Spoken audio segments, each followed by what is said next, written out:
Yo les Inazuma, c'est Alexandre, j'espère que vous allez bien les gars. Alors avant les amis de parler de l'épisode 3 d'Inazuma Eleven Orion avec bien sûr la review et l'analyse que vous attendez chaque semaine sur ma chaîne, je tenais d'abord à vous remercier les amis d'être de plus en plus nombreux à regarder mes vidéos Inazuma Eleven chaque semaine. À chaque fois que je fais une review, il y a de plus en plus de hype autour de la série. Vous êtes extrêmement nombreux chaque semaine à me donner vos retours, autant très positifs sur mon contenu que je propose sur la chaîne, sur Inazuma, Fairy Tail, SAO, les mangas, les animés, les jeux vidéo, en tout cas tout ce que je propose. Donc ça me fait extrêmement plaisir, ça me touche énormément d'avoir tous vos retours positifs. Il y a très peu de retours négatifs, du coup ça prouve vraiment que je propose de la qualité sur ma chaîne et ça fait extrêmement plaisir de voir autant de retours positifs. Je tenais également aussi à vous remercier les amis de tout votre hype autour de SAO, autour de Fairy Tail et autour également d'Inazuma Eleven Orion qui vous attire de plus en plus. On voit justement l'évolution des vues d'Inazuma Eleven Orion depuis la sortie de la série. Là je crois que la dernière vidéo elle a fait 7000 vues en une semaine, ce qui est quand même plutôt pas mal, même si on pourrait largement atteindre les 10 000 vues par semaine à chaque fois sur chaque review Inazuma Eleven, tellement c'est énorme et tellement c'est hypant. Après je me dis qu'en ce moment, comme la série Ares et Orion n'est bien sûr pas encore sortie en français, pour l'instant les vues sont quand même plutôt intéressantes. Moi je prends mon pied à parler chaque semaine en même temps de football et d'animé parce que c'est vraiment les deux trucs qui me font kiffer dans ma vie, autant la culture japonaise, autant le football. Du coup si je peux additionner les deux c'est encore plus beau et du coup je pense que toute la joie que je mets dedans, toute la passion que je mets dedans, je pense que ça vous touche vous aussi et du coup ça me fait extrêmement plaisir d'avoir du coup le retour de la communauté qui aime autant les mêmes choses que moi. Du coup voilà, donc avant de commencer la review je voulais juste te dire que si t'aimes vraiment Inazuma Eleven, les mangas, les animés en tout genre, les jeux vidéo et tout ça, n'oublie pas bien sûr de t'abonner, de cocher la petite cloche, ou si tu l'avais déjà coché, décoche-la et recoche-la parce qu'en ce moment il y a des petits bugs de notification. Du coup je pense que si tu la décoches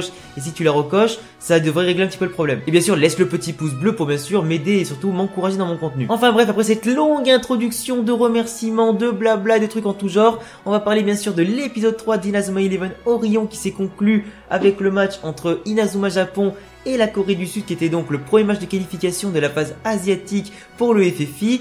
Un match qui dans l'épisode 2 nous avait laissé une petite saveur en bouche qui était pas forcément hyper agréable parce que autant le match en lui-même il était hypant, il était beau, il y avait de l'enjeu, il y avait de la tension tu vois, mais autant au niveau footballistique on était un peu frustré. On avait l'équipe Inazuma Japon qui voulait construire du jeu, qui voulait attaquer à outrance, qui voulait vraiment prendre le dessus, qui voulait s'imposer comme étant la nouvelle sélection référence dans le football mondial. T'as également de l'autre côté la Corée du Sud qui possède dans ses rangs certains joueurs marqués par le sceau d'Orion, la nouvelle organisation secrète qui visera du coup à contrôler le football mondial et sûrement à s'en emparer à de mauvaises fins. On avait donc la Corée du Sud qui voulait principalement jouer sur le physique, dans l'impact physique, dans les duels, qui mettaient vraiment un gros impact pour casser un petit peu Inazuma Japon, autant physiquement que moralement. Ils ont employé des méthodes hyper sales pour marquer un but à Mark Evans. Ils avaient du coup encaissé le but de la nouvelle technique d'Axel Blaze qui s'était révélé être le joueur ou le fameux joueur dont parlait Clario Urban avec bien sûr la technique Last Resort qui aura fait beaucoup de frissons, on va dire, beaucoup de hype autour de ça, qui a donné énormément d'émotion à tous les joueurs, ou du moins tous les spectateurs comme moi, et vous aussi également, qui ont pu voir cette technique-là et surtout ce but magnifique. L'épisode 2 s'était conclu sur la blessure d'Axel Blaze et bien sûr la mi-temps sifflée sur le score de 1-1. On reprend l'épisode 3 directement avec les consignes qui sont données par le coach. Tout le monde est autour d'Axel Blaze pendant la mi-temps, tout le monde s'inquiète de son sort. Est-ce qu'il va pouvoir rejouer ou pas ? C'est pas possible bien évidemment vu qu'il est blessé et que ça risque un petit peu d'être compliqué au niveau de sa récupération. C'est bien sûr Kira Hiroto qui avait été annoncé entrant lors de la fin du dernier épisode.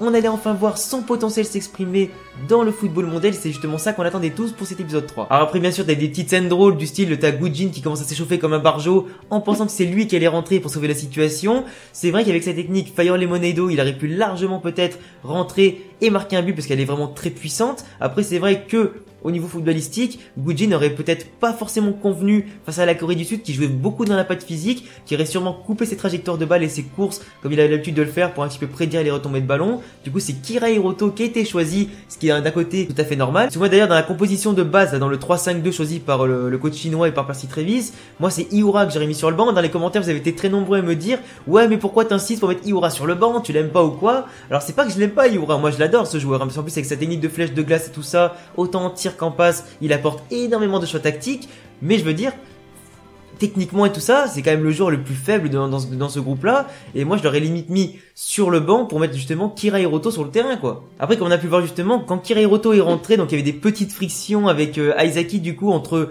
le démon du football Aizaki et le dieu du football, ou du moins le dieu des attaquants, Kira Hiroto, les deux se fritent un petit peu, on va dire, au niveau de la tension. Ils veulent tous les deux accaparer toute la tension, ils veulent tous les deux marquer leur but et justement faire gagner leur équipe. On sent que vraiment, là, t'as l'ego de deux joueurs qui se surestiment largement, qui ont un ego démesuré, qui veulent montrer à tous qui c'est le meilleur justement sur le terrain. Ils veulent montrer qui est l'atout de l'équipe. Kira Hiroto était en plus de ça un petit peu frustré d'être remplaçant, même si bien sûr Axel Blaze est au-dessus du lot. Même si, et là par contre j'ai posé une grosse colle en commentaire. Dites-moi pour vous, qui est le plus fort entre Axel, Aizaki et Hiroto? J'essaierai d'y répondre un petit peu plus tard dans la vidéo, mais sachant que là, je pense que d'ailleurs je vais mettre ça en titre. Est-ce que Aizaki, ou du moins est-ce que Kira Hiroto est plus fort qu'Axel Blaze? Et moi je pense que personnellement, oui et non. Parce que si on prend juste l'aspect des techniques, l'aspect simple des techniques au niveau de la puissance du tir, je pense que Axel Blaze avec sa technique Last Resort, tornade de feu, tout ça, il est largement plus fort que Aizaki et Hiroto dans l'impact vraiment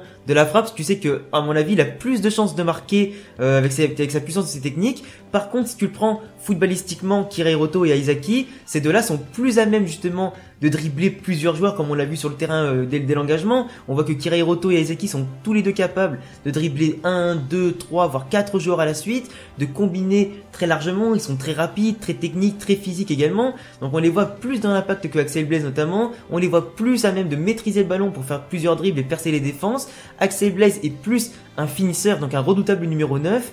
Aizaki, lui aussi, est un très bon buteur avec sa technique du pingouin en or, etc. Donc il a énormément de ressources, mais je pense qu'il est quand même moins lucide qu'un Axel Blaze. Il est moins, comment dire, Aizaki, il est plus sanguin qu'Axel Blaze. Du coup, il a moins la lucidité, moins de sang-froid et tout ça. Donc même s'il est plus rapide, même s'il est plus technique, bah il reste quand même à mon avis moins fort qu'Axel Blaze en termes de football pur, en tant que finisseur pur. Par contre, Kira Hiroto en termes vraiment de technique, autant technique de défense comme il a fait pour se libérer justement de l'assaut des joueurs d'Orion qui voulaient le blesser, autant dans ses techniques justement pour dribbler les joueurs adverses que pour tirer tout ça. Kira Hiroto, il a plus d'une corde à son arc, il a plus de facilité à s'incorporer à un schéma tactique, il a plus de polyvalence entre guillemets avec ses techniques, autant de dribble que de défense, etc.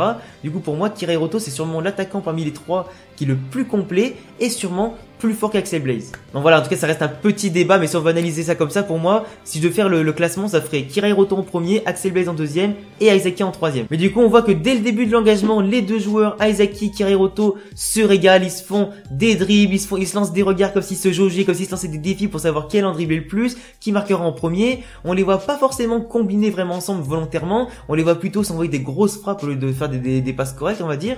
Du coup ça fait que les deux joueurs se jaugent, ils s'envoient des balles à perte, mais l'autre il arrive toujours à les rattraper et tout ça. Ils se jaugent, ils se lancent des sourires, des regards un petit peu comme ça. Ils arrivent finalement devant la cage adverse, ils foirent au dernier moment leur dernier geste. Du coup c'est Asuto qui va marquer à la surprise générale lorsque le gardien était absolument surpris. Certains diront que c'est un petit bullshit pour ce but là. Moi je pense que le gardien et la défense étaient tellement préoccupés, comme on l'a vu sur l'action, par Aizaki et Hiroto qui étaient extrêmement dangereux, que personne n'avait vu venir justement Asuto pour couper la balle et marquer un but totalement à la surprise générale. Parce que bon, le but d'après que Orion justement, enfin que l'équipe de la Corée du Sud a marqué pour égaliser, c'était aussi bullshit. Du coup ils ont fait leur technique du Red Bison quoi pour péter toute la défense. Nathan s'est retrouvé propulsé d'un côté, le ballon de l'autre. Mark Evans bien sûr sort Fujin Rajin pour sauver en même temps Nathan et le ballon, ce qui était déjà super classe. Après c'est vrai que sur un animé c'est difficile de faire tourner les plans sur la même action, mais en réalité quand le ballon s'envole et que Iura malheureusement est pas assez rapide pour récupérer la balle en premier et que l'attaquant saute pour marquer un but, ça se passe en réalité en même temps que Fujin Rajin s'évapore entre guillemets, que la technique s'arrête. Vous savez que Mark n'avait absolument pas le temps de réagir, n'a absolument pas le temps de réagir à cette frappe là. C'est donc pour ça qu'il a pris ce deuxième but, parce que les deux actions et surtout les deux plans fait suite à l'un à la suite des autres se passent justement en même temps. Donc voilà, ça fait la petite explication pour les deux buts, pourquoi Asuto a marqué, parce que c'était la surprise générale, il était trop concentré sur les attaquants. L'autre parce que Fujin Rajin s'est arrêté en même temps que l'autre a récupéré la balle et tiré en même temps. Mark ne pouvait pas bien sûr réagir encore une fois, ça aurait été beaucoup trop bullshit si Mark l'avait arrêté, donc c'est tout à fait normal. Donc voilà l'explication pour les deux. D'ailleurs ça m'a fait super rire la réaction qu'ont eu Kira Hiroto et justement Aizaki lorsque Asuto a marqué. Tu les vois, au lieu d'être contents, ils se retournent vers lui en mode vas-y t'as niqué notre duel, je vais te niquer ta race. Ça m'a fait hyper rire de voir en plus de ça Asuto qui se barre en mode putain j'ai fait un truc trop mal et tout, genre j'ai cassé leur délire, je suis vraiment un connard quoi. Après le match se passe extrêmement bien, comme je l'ai dit tout à l'heure. Orion a compris que Hiroto était le prochain à cibler, ils ont essayé de l'avoir, mais justement comme je l'ai dit, Hiroto est hyper polyvalent, il a tout ce qu'il faut pour lui. Il sait également au niveau de l'intelligence, du vice et tout ça que à lui on va pas pouvoir lui faire le même coup qu'à Axel Blaze qui était peut-être un peu trop naïf, même si bien sûr il ne pouvait pas s'y attendre. il a vu le miroir, il a direct lancé sa technique pour lancer une contre-attaque, il s'est pas du tout fait avoir, le jeu s'est arrêté donc du coup il a pu s'en sortir. En plus de ça à côté, on a pu voir que Jude est très intelligent encore une fois au milieu de terrain parce qu'il a activé une nouvelle tactique qui s'appelle l'ange déchu. Enfin, j'ai pas trop compris le nom de la technique. En gros, c'est un truc qui a un rapport avec un ange et on peut voir que du coup, ça fait une sorte de cercle autour des joueurs adverses pour faire un gros pressing, pour couper les lignes de passe et leur avancer sur le terrain. Après, t'avais un effet comme si en gros, t'avais un ange qui déployait ses ailes ou du moins qui les rétractait comme ça pour récupérer la balle. Donc, j'ai trouvé la symbolique assez cool et c'est à partir de ce moment-là qu'on a pu voir après la contre-attaque qui a mené le 3e but d'Inazuma Japon avec le coach chinois qui leur dit bon, faites ce que vous voulez. Franchement, je m'en bats les couilles, faites ce que vous voulez, marquez un but, là vous m'avez saoulé quoi. Et c'est justement ce qu'ont fait Aizaki et Kira Hiroto justement avec leur combinaison qui a entraîné le dieu des pingouins. Enfin tu vois, t'as compris un petit peu le délire. Leur technique qui est absolument magnifique avec le retourné d'Aizaki, la frappe d'Hiroto, leur petite combinaison avant entre le dieu et le démon du football. Ça donnait une très belle combinaison, une très belle technique surpuissante qui bien sûr ne pouvait absolument pas être arrêtée même s'il y avait eu une technique entre temps. Donc par rapport à ce match là, si on peut faire rapidement le bilan, Inazuma Japon a remporté le match sur le score de 3-2. Les techniques utilisées ont été magnifiques. La combinaison Aizaki Hiroto est absolument superbe. En plus, on voit que les deux sont quand même sous tension. C'est pas parce qu'ils ne s'aiment pas, c'est parce qu'en fait c'est tout simplement une guerre des égos comme on peut avoir dans n'importe quel club, comme dans n'importe quelle équipe, entre deux attaquants qui ont très envie de marquer des buts, de prouver que c'est les meilleurs, de prouver qu'ils sont capables de tout faire. Surtout qu'on peut comprendre qu'avec la nouvelle technique d'Axel Blaze, le fait qu'Axel il accaparait un petit peu toutes les acclamations, tous les éloges et tout ça, et le fait qu'il était considéré comme étant le plus dangereux de l'équipe par Clario Orban, je peux comprendre du coup que ça ait piqué leur orgueil, qu'ils aient aussi envie de se montrer. En tout cas, ils ont montré qu'ils avaient le niveau autant individuel que collectif parce qu'ils ont roulé sur leur adversaire. La Corée du Sud, c'est pas une référence, c'était une équipe qui était vraiment pas prête, c'est pas une équipe qui était aussi forte qu'on l'avait vu dans les premières saisons. C'est une équipe qui voulait simplement montrer les plans mavéliques d'Orion, leur technique de merde, etc., leur tactique pourrie. Donc c'est pour ça aussi qu'ils ont peut-être pas accordé plus de résistance que ça. Ils ont marqué 2 buts de manière assez sale, on va pas se mentir. Mais du coup, c'est pour ça aussi qu'ils ont encaissé 2 buts Inazuma Japon sur des tactiques assez fauves et pleines de vices. Mais sinon, si tu les prends individuellement, Axel s'est régalé, Aizaki s'est régalé, Hiroto s'est régalé, Jude au milieu c'est pareil. J'imagine que Tatsuya, du coup Xavier au milieu c'était pareil. Asuto on l'a pas trop vu et Iura il était quand même assez en difficulté. La défense Inazuma Japon n'a pas forcément été mise à mal, sauf quand il y a eu la technique du Red Bison qui les a un petit peu envoyés valser. Mais sinon par ça, la Corée du Sud ils ont pas vraiment inquiété plus que ça l'équipe d'Inazuma Japon. Après c'est là vraiment aussi qu'on a vu que à part le fait qu'ils veulent mettre l'impact physique et qu'ils voulaient vraiment blesser leur adversaire, qu'ils ont dû employer des méthodes sales autant pour marquer que pour blesser Axel et qu'ils voulaient faire la même chose sur Hiroto, on a vu qu'à un moment tous les joueurs d'Orion, enfin du moins tous les joueurs de la Corée du Sud n'étaient pas forcément dans le programme d'Orion. On voyait que le capitaine notamment était contre ces méthodes-là, il n'était pas du tout dans le système d'Orion. Il a vu que le mec aux cheveux rouges était dedans quand il lui a tiré le maillot pour voir le symbole sur son épaule. Il a découvert un petit peu leur subterfuge et il s'est rendu compte justement qu'il n'était pas dans une équipe très fair play, qui employait pas forcément des bonnes méthodes. Et d'ailleurs le pauvre s'est fait bisuter parce qu'il s'est fait casser la gueule par ses propres coéquipiers. Et normalement si tu suis les règles du foot, si jamais tu as une bagarre entre tes propres coéquipiers, comme ça a déjà arrivé dans le vrai foot quelques fois, et ben les deux joueurs prennent un carton rouge. En général, Orion, ou du moins la Corée du Sud, aurait dû jouer à 9 contre 11. Donc forcément après comme on est dans un animé, ils allaient pas faire un truc hyper réaliste tout ça, ils ont décidé de le sortir. En plus ces deux bâtards qui lui ont mis un coup, ils ont fait genre "Ah ça va, c'est pas fait exprès et tout, tu vas bien et tout", parce que le mec il est parti en civière. Franchement, ça m'a limite fait mal pour lui tellement c'est la honte quoi. Le mec il va avoir toujours toute sa vie l'image de ses potes ou du moins de ses anciens potes qui l'ont massacré sur le terrain devant tout le monde quoi. Donc, du coup on a vu que le symbole d'Orion n'était pas pour tout le monde, que certains joueurs étaient entre guillemets sous la tutelle d'Orion pour peut-être foutre la merde dans les équipes, pour peut-être foutre la merde dans le football, recueillir peut-être des données intéressantes pour cette entreprise là ou du moins cette organisation là. C'est justement ça aussi qu'on a découvert un petit peu plus tard et les amis je suis content d'avoir raison encore une fois. J'avais dit dans l'épisode 1 et dans l'épisode 2 que Ichiyoshi, le joueur qui vient du club russe, était sûrement un infiltré d'Orion. On l'a vu à la fin de l'épisode, il avait le symbole sur sa cheville, c'est bien sûr un infiltré d'Orion, il a des plans machiavéliques en tête, on le voit un peu trop aux petits soins d'Axel Blaze durant le match. On se doute qu'il aurait bien envie peut-être d'écarter Axel Blaze totalement de son chemin, il a envie de parler à Mark dans sa chambre etc, peut-être parce qu'il prévoit un plan pour battre Mark Evans également, pour l'éloigner du terrain. Donc est-ce que Mark Evans sera blessé à un moment donné ou est-ce qu'il sera éloigné des terrains à un moment donné par rapport à lui et Orion? C'est possible en tout cas parce que Mark du moins comme on l'a vu depuis le début, les anciens joueurs sont de plus en plus écartés pour laisser la place aux nouveaux, donc il se pourrait bien que Marc, à un moment donné, soit mis sur la touche pour quelconque raison. D'ailleurs, on peut voir que tous les mecs d'Orion qui perdent le match sont un petit peu dans la merde, comme on peut voir, parce que le mec aux cheveux rouges était dans sa chambre tranquillement, et t'as à ce moment-là les malfaiteurs, ou du moins les membres de l'organisation qui viennent le chercher pour, à mon avis, en finir avec lui ou le mettre quelque part ailleurs, là on ne pourra plus jamais le retrouver. Donc c'est possible que les mecs d'Orion soient vraiment sous pression, qu'à chaque match qu'ils vont perdre, ils seront soumis à la pression de la défaite, ils seront soumis à la rigueur de l'organisation qui va absolument imposer sa domination et sa patte sur ça. À la fin de l'épisode, on voit justement que le coach d'Inazuma Japon appelle, ou du moins je crois reçoit un appel peut-être de l'organisateur d'Orion. Donc on peut se dire déjà que de 1, les deux se connaissent, que de 2, ils se sont peut-être côtoyés à l'époque, peut-être par un lien entraîneur-joueur, peut-être, ou alors seulement des potes de l'ancienne promo, je ne sais quoi, en Chine, tu vois, un truc dans le genre.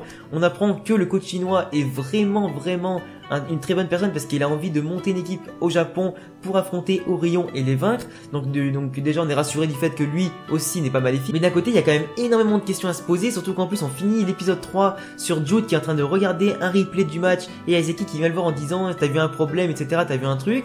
Jude s'en va sans rien dire en disant qu'il y a quelque chose d'autre qu'il a remarqué, qu'il va peut-être surpasser quelque chose. Est-ce qu'il a écouté aux portes de Ichiyoshi et de Marc justement au moment où il parle dans la chambre de Marc? Est-ce qu'il a des doutes sur Ichiyoshi? Est-ce que justement il se dit qu'il y a un problème? Est-ce que peut-être Jude a déjà été contacté par Orion? C'est peut-être possible, je ne sais pas, en tout cas on verra ça dans les prochains épisodes, mais ça laisse en tout cas pas mal de questions et de débats. Donc voilà les gars, c'était tout pour cette review et analyse de l'épisode 3, on a eu pas mal de trucs intéressants entre la fin du match, les buts, les techniques, on aurait bien aimé voir peut-être Gujin sur le terrain, mais c'est pas encore le cas, on le verra pour le prochain match. Ichiyoshi a demandé à Marc de jouer le prochain match, du coup on le verra sûrement pour le deuxième match des qualifications de la phase asiatique. On a eu droit à pas mal d'infos comme quoi Ichiyoshi fait partie du programme d'Orion, le gars aux cheveux rouges va se faire balancer, on a appris que tous les joueurs d'une équipe ne sont pas forcément dans l'équipe, dans l'organisation d'Orion, que certains élus entre guillemets sont choisis pour venir foutre la merde et infiltrer les clubs et les équipes. Du coup on verra ça un petit peu plus tard. Qu'est-ce qui nous attend? Qu'est-ce que Jude veut dire par rapport à quelque chose qui se cache? Est-ce que Mark Evans est en danger? Est-ce qu'Inazuma Japon va développer de nouvelles techniques au fur et à mesure? Est-ce que Axel Blaze sera blessé longtemps ou pas? C'est ce qu'on verra plus tard, et du coup j'espère en tout cas que cette vidéo et cet épisode vous auront plu. On se retrouvera bien sûr la semaine prochaine pour l'épisode 4 avec la review et l'analyse. En attendant, je te laisse t'abonner à ma chaîne si t'aimes Inazuma Eleven, me laisser un gros pouce bleu et cocher la cloche si t'aimes mes vidéos pour recevoir de ça toutes les notifications. Je te laisse également me rejoindre sur tous les réseaux sociaux, à tous les liens en description, et à bientôt pour une prochaine vidéo. Ciao.